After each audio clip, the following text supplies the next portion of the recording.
La diplomatie marocaine, diplomatie de pragmatisme, d'intérêt et de temps long. La diplomatie marocaine est souvent décrite comme discrète, parfois même invisible. Et pourtant, le Maroc est aujourd'hui l'un des pays les plus actifs sur la scène régionale et internationale. Alors, comment expliquer ce paradoxe? Comment un pays de taille moyenne arrive-t-il à peser diplomatiquement sans faire de bruit? Dans cet épisode, on va décrypter la logique de la diplomatie marocaine, une diplomatie de pragmatisme, d'intérêt et de temps long. Bienvenue dans Comprendre le Maroc.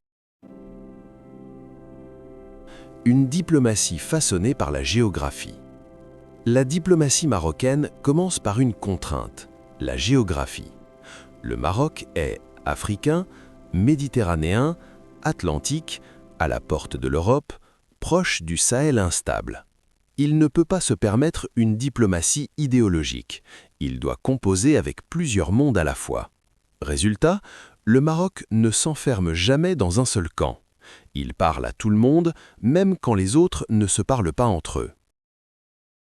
Le pragmatisme comme doctrine. La diplomatie marocaine n'est pas basée sur les slogans. Elle est basée sur les intérêts. Cela signifie pas d'alliance éternelle, pas d'ennemis permanents, mais des partenariats évolutifs. Le Maroc cherche la stabilité, la reconnaissance de ses intérêts stratégiques, des partenariats économiques concrets.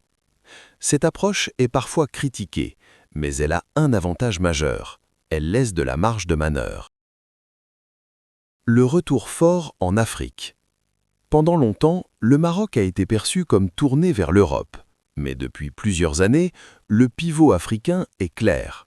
Retour à l'Union africaine, investissement massif en Afrique de l'Ouest, coopération religieuse, économique, sécuritaire. Le Maroc ne se présente pas comme un donneur de leçons, mais comme un partenaire. Ce positionnement lui permet de gagner de l'influence sans provoquer de rejet. Le dossier du Sahara, axe central. Aucun sujet ne structure autant la diplomatie marocaine que le Sahara. Ce dossier influence les alliances, les discours, les priorités internationales. La stratégie marocaine est claire, déplacer le débat du terrain idéologique vers le terrain politique et économique. Autonomie, développement, stabilité.